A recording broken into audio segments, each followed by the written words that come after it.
A very good afternoon, dear students, and welcome to Agrawal Vidya Vihar Digital Classroom. I, Professor Shaurya Shah, welcome you all of you for the lecture of Advanced Accounting and Auditing Paper 1 SYBCom Semester 3. Dear students, in yesterday's lecture, we studied about the concept of costing, we understood the syllabus also, we started with the objectives of costing also. Now this we are doing in the first chapter of your syllabus. Now today, moving ahead, we will be starting with the advantages of cost accounting. Now here students, in your exam particularly, the theory questions comes from this chapter, that is regarding your short notes, the 3 short notes which you have to write. So first of all, we'll be completing the theory part today, and from the next lecture onwards, we'll be starting with the practical chapters of material accounting. Now as you can see on your screen, there are around 9 advantages which we are going to do for cost accounting. Now as if you are clear with the objectives of cost accounting, this will be very easy for you people. Now the very first is ascertaining the cost. Now when we are doing cost accounting, the cost of production of each unit of goods or services can be exactly ascertained with the help of cost account. Now it is also possible, students, to know the exact expenditure on each element of cost. So first of all, the most foremost advantage of cost accounting is you can ascertain the cost to the exact, though it will not be exact, but it will be nearer to your exact cost. So the first advantage is ascertaining cost. Second is your price fixation. Since cost account provide information relating exact cost of production, it also helps us to work for price fixation considering the cost of production. The most important factor affecting the production or the product is price fixation. You need to fix price for each and every product. Third is preparing tenders. Now what do you mean by tender, students? For again doing any kind of work, you need to take out the cost for it. Generally it is word is used in government sector where you want to build. Suppose today I want to build a bridge or a dam. So for that I need to provide a tender, a kind of estimate to the government, so that government will give me the work according to the cost and the price fixed by me. So for preparing the tenders, I need cost accounting because I need the cost of each and every material, labor and the total price which I am going to charge from the government. So again, if the tender is very high, there are chances that my tender is rejected and I may not get the project. So to get the best price of the tender, I need cost accounting. Eliminating wastage. Costing records not only tell what the exact cost is, but it also shows what the cost should be. Again, it throws light on the wastage of material, where it is used much, where it should not be used much, what is the optimum level of wastage above which it should not go. So costing helps us to remove the wastages and reduce the cost. I hope everyone is clear with the first 4 parts. The next part is data for comparison. Costing provides us useful information for comparing. It may be compared either with the standards and the actual. When you are providing the standard data, suppose standard material to be used is 100 kg and my actual data use is 120 kg. So students, I can find that 20 kgs are used in excess. So in which sources this are used, I can find it out and I can reduce those 20 kgs wastage. So it will increase my profit and reduce my cost. So in order to eliminate the wastage and to calculate the data for comparison is one of the advantage which we get from cost accounting. Next is locating unprofitable activities. A costing system brings to light which activities are profitable and which activities are not profitable. In the same industry, some activities may earn you more profit, some activities may earn you a loss or a lesser profit. So as a cost accountant, I need to find out which activities are profitable and which are not, so that I can achieve my goal of wealth maximization and profit maximization. Next is ascertaining the cost of profit or loss. What is the cost for profit? I can find it out. Suppose I come to know that in my industry I am manufacturing 10 products. Out of 10, 5 products are making profit and 5 are making loss. So I can find it out with the help of cost accounting, which products are more profitable so that I can increase the production in that, which products are incurring me loss so that I can reduce or I can close down that product line so that I can go achieve maximum profit. Next is benefits the whole industry. Uniform costing principles may be adopted by all units of the same industry. Now this data can be again extremely useful for other industries also. Suppose today I am manufacturing a cold drink. So my data will again be useful to another company who is manufacturing the cold drink so that they can also learn from it. I can learn from their production method, their techniques of working, and I can reduce my cost and earn the profit. So that is why it benefits the whole industry. I hope every student is clear with the 8 points. Fine. Moving on. Next is your information for decision making. Now cost account students exactly gives you the idea for your decision making. As a management, you need to take very important decisions pertaining to determination of cost volume profit analysis, whether to shut down or operate at a loss, whether to make or buy from outside suppliers, whether to produce by means of labor or through machinery. So all these basic decisions which you need to take, for that you require valid information, and this information is provided to you by cost accounting. So I hope it is clear to you students. Again quickly going through it. The first is ascertaining the cost, price fixation, preparing the tenders, eliminating the wastage, data for comparison, locating the unprofitable activities, ascertaining the cause of profit and loss, benefits the whole industry, and the next is information for decision making. So 9 advantages forms part of your answer of advantages of cost accounting. I hope it is clear everyone. Okay, moving ahead is your limitations of cost accounting. Now students, as every coin has two sides, we saw the advantages of cost accounting. Again, there are certain limitations of cost accounting also. In that, the very first is it is considered to be unnecessary. Why unnecessary?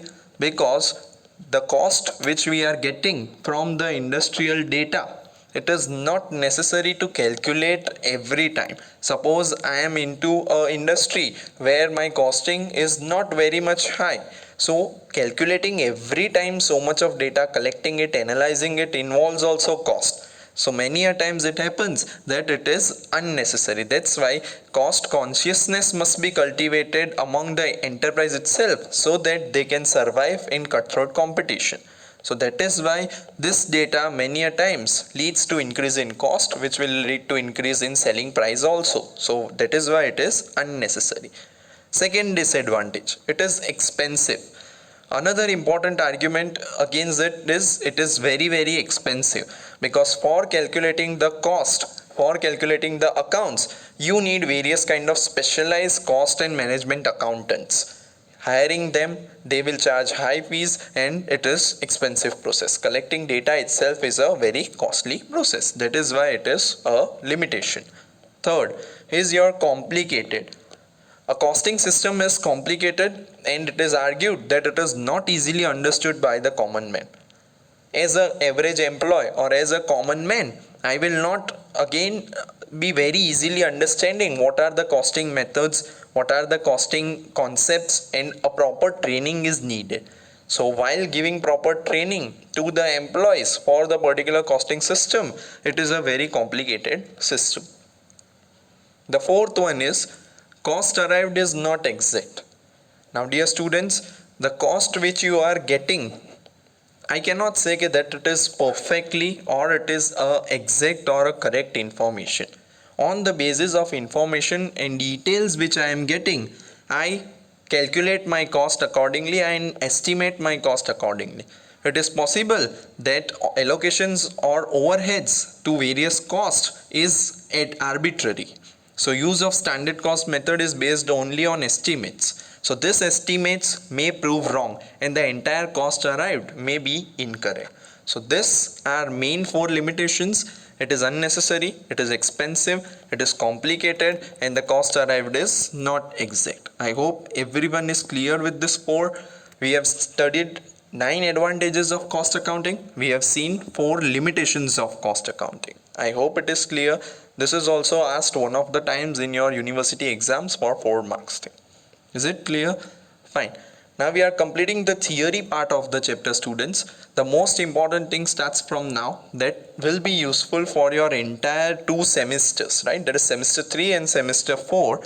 The cost, the classification under which head which cost comes, that will be helpful to you for all the chapters. Fine. So just keep in mind, start noting down the points along with me when I start saying it, right? So you will be clear with that part. Again, you have to solve the sum which is asked in university at the end of the lecture based on this theory only. So you will be very much attentive, I assume. Fine. Starting with the classification of cost. Now, cost classification can be done in many of the ways. Around 4-5 diversifications are there, but on 2 main bases which is helpful to us for solving the sums, we will be doing the classification of cost. Amongst that, the very first is your functional classification. Functional classification means the classification of cost done on the basis of functions, right? So we will be seeing it. The very first amongst that is your factory overheads or office overheads, or we can say work overheads. Factory overheads or work overhead. What are factory overhead or work overheads? These are the expenses that arise in connection with manufacturing operations within the factory. That is why they are known as factory or work overhead, right? So it is very much necessary to find out the cost of product on the basis of factory overheads. What do you include in that, students? Number 1 is your factory rent. Second is your factory lighting. Just keep in mind, everything related to your factory or work is included under this head. So you need to calculate, many a times they will say calculate factory overheads, or many a times they will say calculate the factory cost. This will be especially useful to you in unit costing, right? So in that chapter and for other chapters also, you need to remember the heading. The very first among that is factory rent. Factory lighting, heating, salaries of work manager. Heating is different, salary of work manager is different. Then stores manager. In factory you have one person called stores manager who manages the raw materials and stores which you are having. Depreciation of plant and machinery. Keep in mind, students, depreciation is of factory plant and machinery and not office. Consumables of stores like oil, grease, etc. Insurance of factory plant and building. Insurance will be in all the 3 heads, but you need to understand plant and machinery is in factory. I hope each and everyone is clear.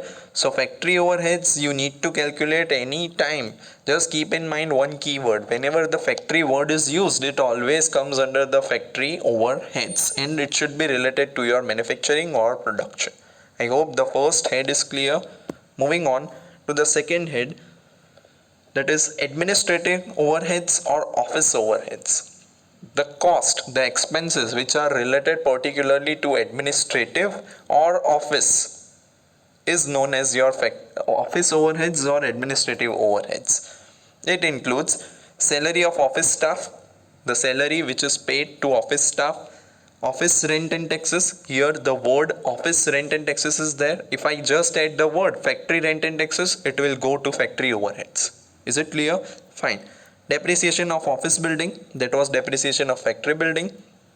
Office lighting and heating, insurance of office building, telephone, stationery, postage, legal charges, audit fees, director's fees. So all these things you should remember. The most important part is your office overheads.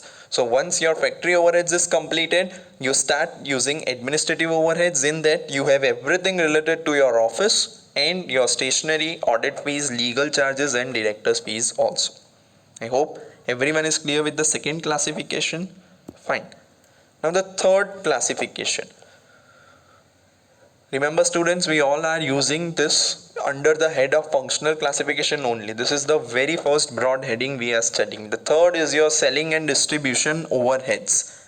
Under that, as you must be knowing, selling expenses and distribution expenses This all are the particulars. Keep in mind, office or your selling overheads is your profit and loss account only, and your factory overheads is your trading account. So you can bifurcate according to that also. Anything pertaining to trading account is your factory or material or labor. Anything related to your profit and loss is your admin and selling and distribution overheads. Selling and distribution overheads include advertising, catalog price list, sales office expenses, rents, rates, insurance, lighting, depreciation of sales building, commission and salary of salesmen, showroom expenses, bad debts, cash discount, carriage outward, delivery van charges. Now bad debts, many times students makes the mistake, they do not consider it under the heading of selling and distribution. But it is your selling expense, as when you do the sales on credit, then only bad debts can take place. Again, delivery van charges and carriage outward is also most important, continuously asked in it, right? Many a times a short question is also asked, under which head you show the following expenses. So you need to remember that, students. I hope, is it clear? Factory overheads, then you have admin or office overheads, then you have selling and distribution overheads. I suppose it is easy for you all to understand it. Fine. Moving ahead. The second broad classification that we will study is your behavior wise classification.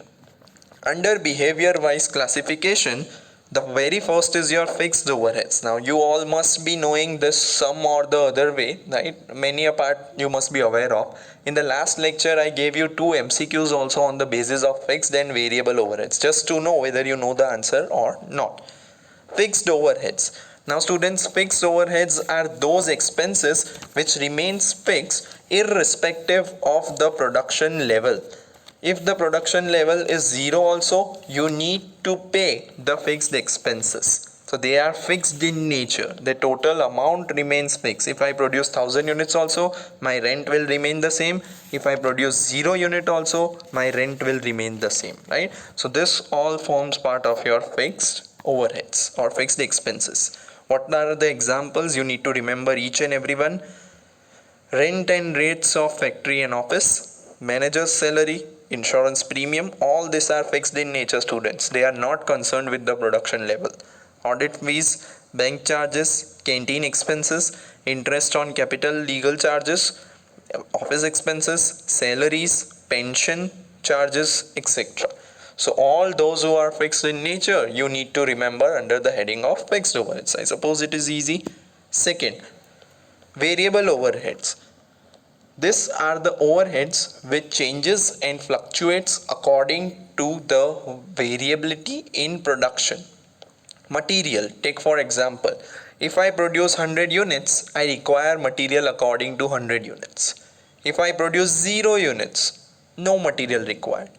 My labor, if I am paying wages according to per unit production, suppose a labor is getting 10 rupees for producing 1 unit. So if I produce 1000 units, I need to pay 1000 into 10 rupees, that is 10,000 rupees. If I produce 0 units, 0 rupees, right? So these are your variable overheads. The name itself says it varies in the production process. So production fluctuates, then this cost will also fluctuate. They are variable overheads. Material, labor, wages are the main 3 types which you need to know. Again, in other words, they are known as direct expenses, directly related to your production. The above all what we studied, that is your fixed overheads, are indirect expenses, indirectly related to production. I suppose it is clear, everyone? Fine. Again, the third part is your semi-variable overheads. I suppose you must have heard the term semi-variable. The name itself says semi. It includes the fixed overheads also and variable overheads also, a combination of above two. What is it all about? Semi-variable expenses are those expenses which change with the volume of output, but not in direct proportionate. A partly fixed and partly variable, right? So up to a certain level, this expenses remains fixed, and after that level it fluctuates with the production. They are known as semi-variable overheads. Again, 2 main example in that is your electricity expenses. Dear students, if you have seen many a times, if you go through your electricity bill or your gas bill of your house or of your factory or business, they have decided the slabs in it. Up to a certain basic consumption, your cost remains fixed. After you increase your consumption above that slab level, then your cost increases in certain proportion. So up to a certain level it remains fixed whether you use it or not. Once you cross that limit, then it varies according to your usage, right? So electricity expenses, if you can see, then depreciation on plant and machinery, depreciation is generally fixed. Whether you produce it or not, over a period of time you need to depreciate the machinery and plant. But once you use it more than the specified limit, then it will be older in a again shorter period of time. So up to a certain time period it is fixed, but once you increase your production it will become variable. I hope it is clear, everyone. That is why they are termed as semi-variable expenses. So what we have studied till now, we have studied the classification of cost on the basis of function. In that we studied factory overheads or work overheads, then we studied admin overheads or office overheads, then we started with selling and distribution overheads. These three under functional. Second broad heading is your behavior wise classification. In that, the first is your fixed overheads, second is your variable overheads, and the third is your semi-variable overheads. I suppose each and everyone is very clear with that part. Fine. Now the next thing you need to study is methods of costing. The most important topic from which 3-mark sums comes in your exam, right? A short sum comes from this part what we are studying. Now students, what you need to do is you need to study this 7 costing methods. Now this 7 costing methods cost your 7 chapters in 2 semesters. From that, unit costing we will study in semester 3. Job costing, contract costing, batch costing and process costing and operating costing are in semester 4. So in detail you have to study, but you should have a brief idea regarding each method. On that basis there will be a short sum which is based upon a table that we are gonna do. Right? So starting with the very first method, very briefly you need to understand what is unit costing. The method of unit costing is applicable in a manufacturing unit, right? Particularly it is also known as output costing or single costing. This is applicable where the manufacturing is continuous and only a single product or 2 or more products of similar type are prepared. So just keep in mind those industries where similar type of products are prepared and only a single or 2 products are prepared. So there you can use this unit costing. You can calculate the cost of each unit according to your production.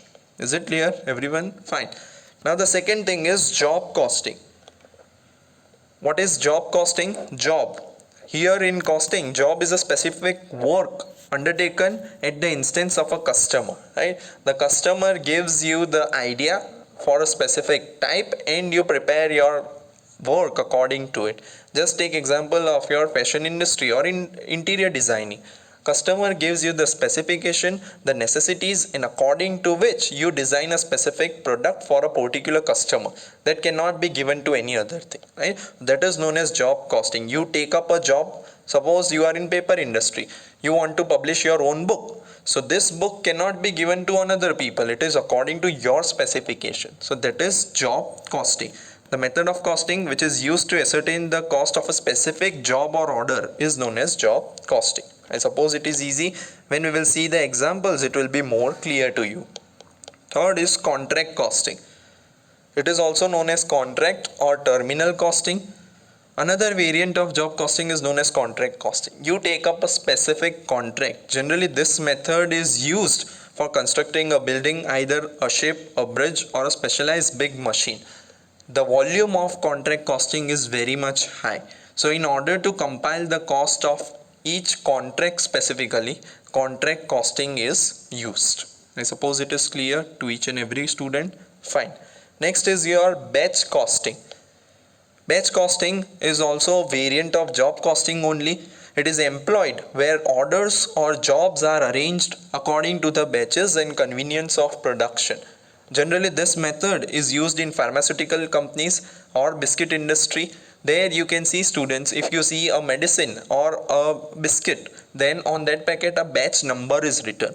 So production is done in batches, batch number A, batch number B of certain quantities. So in those industries where for facility of production it is divided into batches. So that is batch costing. Next is your process costing. What do you mean by process costing? The term itself says process. In the industries where manufacturing is done in various processes, process A, process B, process C, and a separate account is opened for each process. Suppose take a very common example of garment industry or textile industry, where we produce it from the raw material, that is yarn. From yarn we prepare the cotton or the threads. From threads it goes to spinning industry. From spinning a cloth is prepared. Cloth is again going to dyeing and printing. Then dyeing and printing then goes to ready-made garment. So each process is different. Even if we want to sell the semi-finished material or work in progress in the market, we can sell it. So that, students, is known as process costing. I suppose it is clear to every student. Fine. Then the next is operating costing. As the word itself says, operating costing. Here, particularly this industries is used in where the production is not done. It is generally used for service industry, which are included in operations, maybe in hotel industry, maybe in airline industry, maybe in transport industry, where you provide a service to the customer, not any product. So you operate the industry particularly. That is known as operating costing. And the next is multiple or composite costing. What do you mean by multiple or composite costing, students? In industry where the final product consists of assembly of number of spare parts, right? There are n number of spare parts which you are using. You mix those spare parts and then you start preparing the thing. It can be either a car industry. In car you have various spare parts, you assemble it and then you start manufacturing a car. It may be either a radio industry where you have spare parts. Generally it is used in your electronics and automobile industry, right? Cycles are there, sewing machines are there. So when two or more methods are included, it is known as multiple or composite costing. I suppose it is clear to each and every student. These methods of costing are also asked in your short notes, but to understand each and every method is very essential. Now the most important part which comes in your exam is this table, students. On the basis of this table, there will be a question of 3 marks. Identify the methods of costing. Read the table very thoroughly, and then my question will be based upon this table only, and in university it is also asked, right? So this table will score you 3 marks in the exam.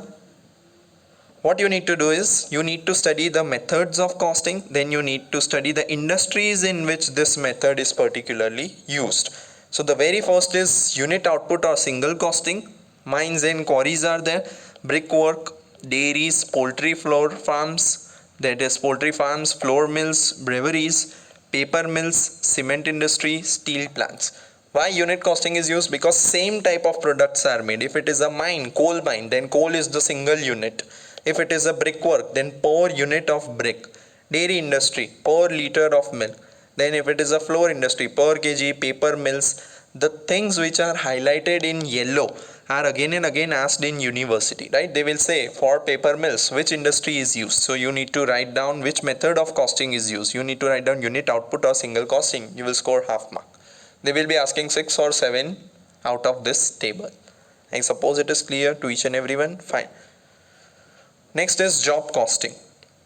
Printing press, as I told you, garage and repairs, made to order articles, maybe interior designing industry, maybe fashion industry. So all these are your made to order articles. A specific job is given. That is known as job costing. Next is your contract costing. As I told you, they are included in heavy budget industries. So maybe construction of roads, buildings, bridge, etc. That is shipbuilding industry. So all this includes your, we can say, contract costing. Next is your batch costing. As I told you, pharmaceutical industries, that is in your terms of medicines, biscuit industry, bicycle parts are also kind of batch costing. Everything is prepared in a particular batch. I suppose it is clear, every student. 4 methods and their examples. Read it very thoroughly once again, then we will be moving on to the next set of methods.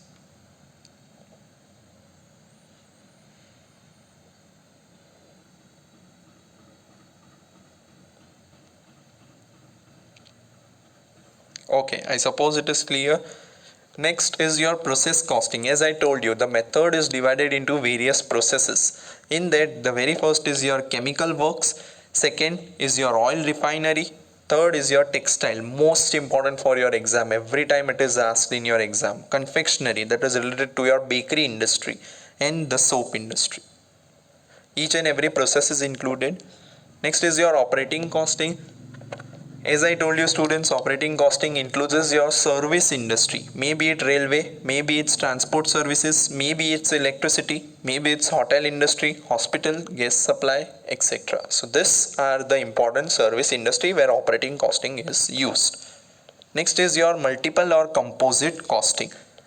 Automobile industries, bicycle making industries, radio and television making. Again, the yellow highlighted part is again and again asked in your university. So you need to remember these points very, very carefully. I suppose everyone is clear with the 7 types of costing and the industry in which it is used. Is it clear? Fine. You have to continuously note it down, students, so that you can cope up with the lecture. Now, question for you people. This is a university question. Which method of costing will you employ for the following industry? For 9 methods, that is 9 industries, you need to write down the name of the industry which is used in particular industry. You have around 2 minutes to write down all the methods for the 9 industries. 2 minutes are more than enough, I suppose. You must be knowing very, very easily this thing. Chalo, quickly please write down the methods, then I'll show you the answers for it.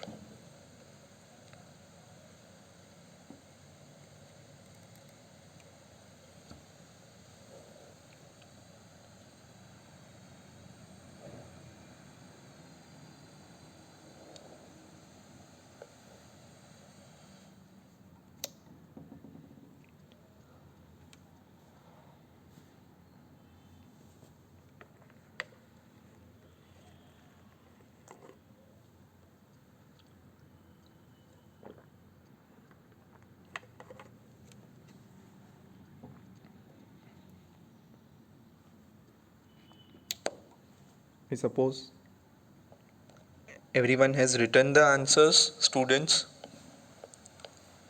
Fine. Now I'll show you the answers. If you want to change, you can have a quick glimpse over your work which you have done. Steel works, units or output costing. Chemical industry, that is process costing. Transport services, operating costing, as I told you. Shipbuilding, again contract costing. Coal mining, that is unit, as I told you, coal is a unit. Biscuit manufacturing, that is your batch costing, or you can say unit costing in that, but I told you that it is a batch number can be found on every biscuits. Flour mills, unit, as it is a per kg. Radio making industry, composite or multiple, as multiple parts are used in it. In pharmaceutical, that is batch costing. If you are clear with that, you have already scored 3 marks out of your exam, so you need to work hard for 47 marks more. I suppose it is clear, everyone. In every lecture, prepare the lecture very well so that you are building one, we can say, database for your entire exam. If you are continuously attending the lectures, you are building one platform for the entire semester. I suppose it is clear, students. Everyone, any doubts, you can put it in Google Classroom. We are here to help you out. We will immediately reply to your queries. I suppose everyone is clear with today's part. Advantages and limitations of cost accounting, the behavior wise and the functional wise classification of cost, methods of costing, and the table which you have learned. Again, note down the entire table, learn it. Next lecture will be continuing from where we have ended. I suppose everyone is clear with that part. This is the quiz which I asked you in the last lecture.